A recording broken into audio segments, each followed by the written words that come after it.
ഇവിടെയൊക്കെ സമയമില്ലാത്ത അപ്പോൾ വളരെ ഈസി ആയിട്ട് ചെയ്യുന്ന നല്ലൊരു ബ്രേക്ക്ഫാസ്റ്റ് റെസിപ്പിയാണ് കേട്ടോ ഇത് നമ്മൾ തേങ്ങാ പത്തിൽ നിന്നാണ് പറയുക. കുറച്ച് വെളിച്ചെണ്ണയൊക്കെ ചേർത്ത് നല്ല ടേസ്റ്റിൽ ഉണ്ടാക്കുന്നതാണ്. അപ്പോൾ എല്ലാവരും ട്രൈ ചെയ്യുക. അപ്പോൾ ഇത് ഉണ്ടാക്കാനായിട്ട് നമ്മൾ ഒറോട്ടി ഉണ്ടാക്കുന്ന പൊടിയാണ് എടുത്തിട്ടുള്ളത്. സാധാരണ പച്ചരി പൊടിയല്ല, പുഴുങ്ങലരിയും പച്ചരിയും കൂടെ മിക്സ് ചെയ്ത് നമ്മൾ പൊടിച്ചെടുക്കുന്ന പൊടിയാണിത്. ഇനി ഇതിലേക്ക് ഞാൻ 1/2 കപ്പ് മൈദയും കൂടെ ചേർത്തിട്ടുണ്ട്. ഗോതമ്പ് പൊടി ആയാലും കുഴപ്പമില്ല.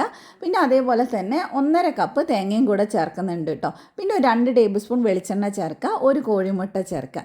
ഇനി ഇതെല്ലാം കൂടി നന്നായിട്ട് മിക്സ് ചെയ്തെടുക്കുക ചെയ്യുന്നത്. പിന്നെ ഈ പൊടി നമ്മൾ വീട്ടിൽ നിന്ന് പൊടിക്കാതെ നമുക്ക് സൂപ്പർ മാർക്കറ്റിലും പത്തിൽ എന്ന് പറഞ്ഞിട്ട് അല്ലെങ്കിൽ ഒറോട്ടി എന്ന് പറഞ്ഞിട്ടുള്ള പൊടിയായിട്ട് തന്നെ നമുക്ക് ഇവിടെയൊക്കെ എല്ലാ സൂപ്പർ മാർക്കറ്റിലും വാങ്ങാൻ കിട്ടും.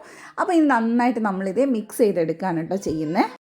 ഇതിലേക്ക് നമ്മൾ 4 കപ്പ് വെള്ളം ചേർത്ത് കൊടുക്കുന്നുണ്ട്. അപ്പോൾ ഓരോ പൊടിക്ക് ഓരോ കണക്കായിരിക്കും. എന്തായാലും ഏകദേശം ഒരു 3-3.5 കപ്പ് വെള്ളം എന്തായാലും വേണ്ടി വരും. അപ്പോൾ ഞാൻ ഏകദേശം ഒരു 4 കപ്പിൻ്റെ അടുത്ത് വെള്ളം എടുത്തിട്ടുണ്ട്.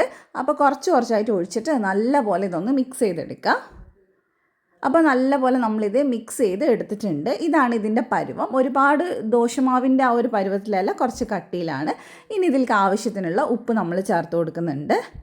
ഉപ്പ് കൂടെ ചേർത്തിട്ട് നന്നായിട്ട് മിക്സ് ചെയ്തെടുക്കാം. നമുക്ക് അധികം സമയമില്ലാത്തപ്പോൾ പെട്ടെന്ന് ഉണ്ടാക്കിയെടുക്കാൻ പറ്റുന്നതാണ് കേട്ടോ.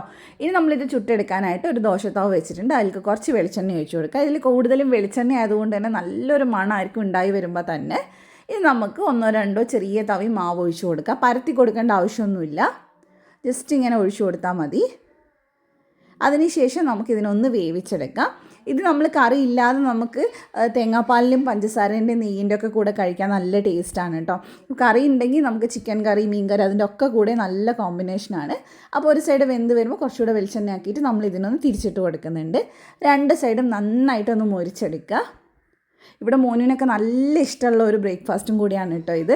അപ്പോൾ ഇതേ നമ്മൾ 2 സൈഡും വേവിച്ചെടുത്തിട്ടുണ്ട്. ഇത്രയേ ഉള്ളൂ, വളരെ സിമ്പിളായിട്ട് നമുക്ക് ചെയ്യാൻ പറ്റുന്നതാണ്. അപ്പോൾ ഇനി ഇതേപോലെ തന്നെ നമുക്ക് ബാക്കിയുള്ളതെല്ലാം ചുട്ടെടുക്കുക. അപ്പോൾ ഞാൻ എല്ലാം ചുട്ടെടുത്തിട്ടുണ്ട്. ഞാൻ ഇതിൻ്റെ കൂടെ കറിയൊന്നും ഉണ്ടാക്കിയിട്ടുണ്ടായിരുന്നില്ല, തേങ്ങാപ്പാലിൻ്റെ കൂടെയാണ് കേട്ടോ സെർവ് ചെയ്തില്ല. അപ്പോൾ എല്ലാവരും ട്രൈ ചെയ്ത് നോക്കുക. റെസിപ്പി ഇഷ്ടമായിട്ടുണ്ടെങ്കിൽ ഫീഡ്ബാക്ക് അറിയിക്കുക.